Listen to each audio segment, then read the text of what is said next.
وأن هذا صراطي مستقيما فاتبعوه اللهم صل على محمد وعلى آل محمد كما صليت على إبراهيم وعلى آل إبراهيم إنك حميد مجيد اللهم بارك على محمد وعلى آل محمد كما باركت على إبراهيم وعلى آل إبراهيم إنك حميد مجيد۔ حضرت عبداللہ بن مسعود رضی اللہ تعالیٰ عنہ ارشاد فرماتے ہیں، ہم نبی کریم صلی اللہ علیہ وسلم کی خدمت میں حاضر تھے، وخط لنا خطا، حضور اکرم صلی اللہ علیہ وسلم نے ایک خط کھینچا۔ اللہ کے نبی نے ارشاد فرمایا کہ یہ خط صراط مستقیم ہے۔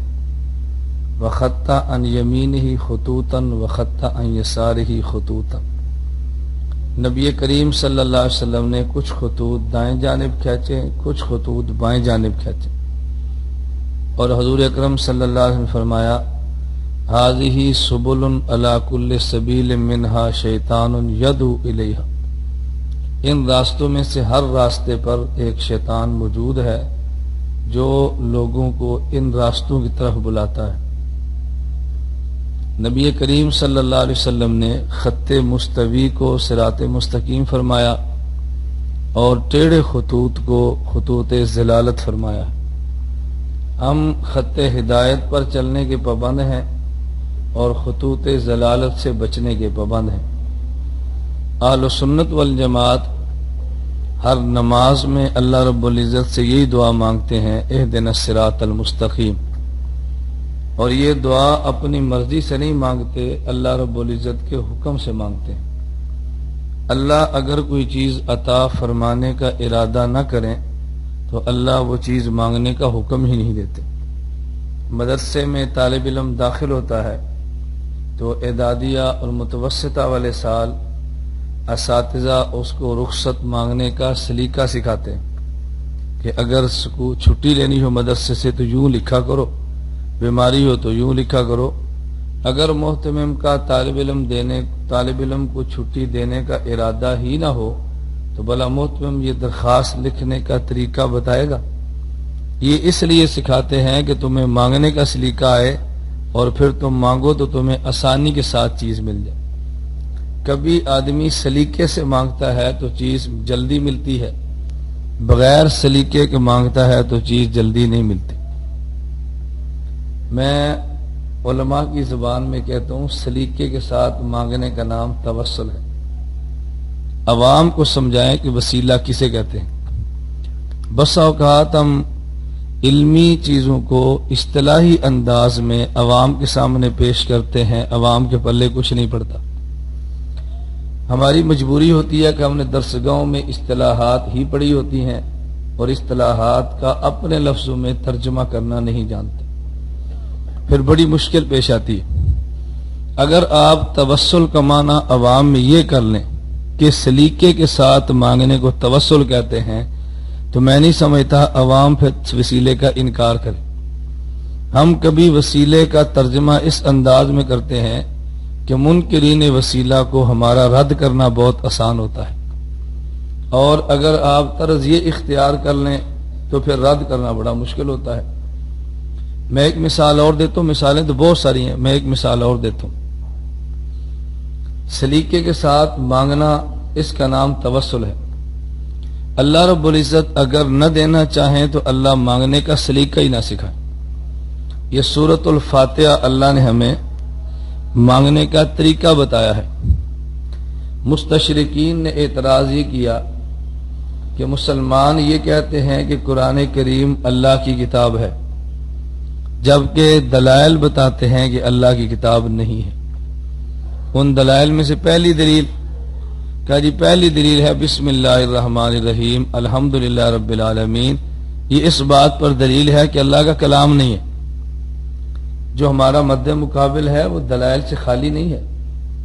ایک جملہ ہے درسگاہوں کا، ایک جملہ ہے خانقاہوں میں مریدوں کے سامنے، ایک جملہ ہے گشت کے بعد بیان کرتے ہوئے اپنے معتقدین کے سامنے، یہ جملہ الگ ہے، اور ایک جملہ ہوتا ہے مخالفین کے سامنے، وہ جملہ الگ ہے۔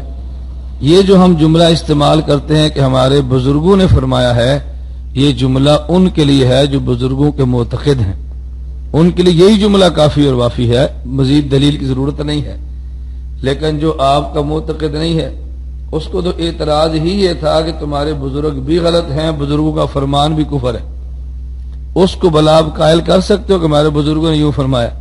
یہ قائل کرنا مشکل ہے، یہ آپ کی شکست ہے یہ باتیں کہنا۔ اس کو یہ کو ہمارے بزرگوں نے فرمایا ہے، اس پر یہ دلیل ہے۔ اور یہ طرز پھر امام بخاری کا ہے۔ حضرت امام بخاری ترجمۃ الباب قائم کرتے ہیں تو اس میں تابعین کا، اتباع تابعین کا قول نقل کرتے ہیں یا ان کا فعل نقل کرتے ہیں، اس کے بعد حدیث شروع فرما دیتے ہیں۔ میرے ایک جگہ بیان تھا تو میں نے کہا یہ جو ہمارے اوپر اعتراض ہے غیر مقلدین کی طرف سے، تم کہتے ہو بزرگوں نے کہا، بزرگوں نے کہا، تبلیغی جماعت پہ، تبلیغی جماعت بھی تو ہماری جماعت ہے نا، کسی اور کی تو نہیں ہے، ہماری ہی جماعتیں ہیں۔ میں نے کہا یہ طرز تو امام بخاری کا ہے، اگر یہ طرز غلط ہے تو بخاری پر اعتراض کرو۔ حضرت امام بخاری مثال کے طور پہ باب قائم کرتے ہیں باب المعانقہ، پھر کہتے ہیں باب المصافحہ، پھر کہتے ہیں امام بخاری نے باب المصافحہ قائم کیا تو پھر کہتے ہیں باب الاخذ بالیدین۔ اب اس پر دلیل دینے سے پہلے فرماتے ہیں صافحہ حماد بن زید ابن المبارک بیدیہ، ہمارے بزرگ مصافحہ یوں کرتے تھے۔ آگے کہتے ہیں عبداللہ بن مسعود، پہلے بزرگوں کا فعل نقل کیا پھر حضور کی بطور دلیل کی حدیث نقل کی۔ تو یہ جو ہم کہتے ہیں بزرگ یوں فرماتے ہیں تو یہ طرز کس کا؟ امام۔ تو بخاری کو مانتے والا تو کم از کم یہ طرز اختیار نہ کرے نا، یا بخاری کو چھوڑ دو یا بخاری کے طرز کو بھی اختیار کرو۔ خیر اللہ تعالی ہمیں بخاری کو بھی سمجھنے کی توفیق عطا فرمائے۔ میں کل ناروال میں تھے، میں شیخوپورہ میں بھی کہتا ہوں، آپ حضرات کے ہاں بخاری کا نام لے کر گمراہ کرنے والے بہت ہیں، اللہ کرے اسی فروقیہ میں رکھے، جامع فروقیہ مرکز ہے اسی میں رکھے۔ آپ حضرات کے بھی جلسہ رکھیں اور نام صرف صحیح بخاری رکھیں، اس میں 4 خطیب اکٹھے نہ کرے، مجھے اکیلا آنے دیں، مجھے بھی اپنی حسرت ایک مرتبہ دل کی بیان کرنے دیں، میں بھی اپنے دلائل دوں۔ میں اپنے میر صاحب کا یہی رونا رو رہا تھا، آپ ہر جلسے پر 3 مولوی اکٹھے کرتے ہو، ایک کا موضوع الگ ہے، دوسرے کا الگ ہے، تیسرے کا الگ ہے، نال نعت خانوں کا اپنی راگیں ہوتی ہیں۔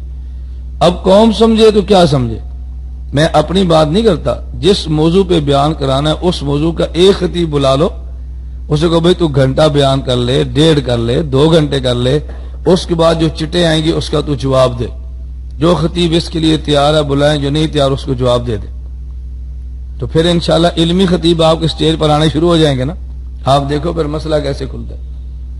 اگر آپ کا خطیب